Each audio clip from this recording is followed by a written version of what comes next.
سورہ نور کی آیت 26 جو ہے کہ خبیث عورتیں اور مردیں آپس میں جوڑے ہوں گے اور طیب عورتیں اور مردیں آپس میں جوڑے ہوں گے، تو ایک آپ کا نیریٹو یہ بھی ہے کہ قیامت میں ہمہ شمہ لوگوں کو پہلے تزکیہ کیا جائے گا، پہلے گناہوں کی سزا وغیرہ دے کے ان کو پاک کیا جائے گا اور اس کے بعد جنت میں بھیجا جائے گا۔ اور اسی طرح اسلام بھی یہ کہتا ہے کہ اگر آپ صدقے دل سے توبہ کر لیتے ہیں تو حج عمرہ وغیرہ اس کی بھی بشارتیں یہی ہیں کہ آپ گناہوں سے ایسے پاک ہو جاتے ہیں جیسے آپ ماں کے پیٹ سے پیدا ہوئے ہوں۔ تو سوال یہ ہوتا ہے کہ ایسی پاکیزگی حاصل ہونے کے باوجود یہ جو آپ کا بیانیہ ہے کہ خبیث عورتیں یا مردیں ہیں جو قرآن کا بیانیہ ہے، تو اس کی سمجھ جو ہے وہ ذرا بیان کروا دیں کہ کیا اس کا میننگ رہ جاتے ہیں بات میں۔ یعنی ان دونوں میں کیا تضاد ہے؟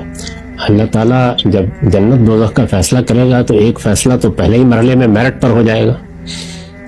کچھ لوگوں کے بارے میں جو کٹے کافر ہے، جیسے فرعون کا ذکر آتا ہے یا اسی طرح دوسرے لوگوں کا آتا ہے، ان کے لیے فیصلہ سنا دیا جائے گا۔ کچھ لوگ وہ ہیں کہ جن لوگوں کے بارے میں کچھ تھوڑی سزا کا معاملہ ہوگا، ان کو بھی آخر میں سزا کاٹ کر جنتی میں جانا ہے، لیکن بہت سے لوگ ہیں کہ جو وہیں رہ جائیں گے۔ تو جو جہاں جہاں ہے انہی کے جوڑے بنا دیے جائیں گے۔ جہنم کے بارے میں اصل میں لوگوں کا تصور یہ ہے کہ اس میں بس ہر جگہ آگ ہی جل رہی ہوگی، یعنی یہ جو عذاب الحریق ہے، آگ کا عذاب، اور یہ تو اصل پہ غیر معمولی طور پر مجرم لوگ جو ہیں ان کے لیے ہے۔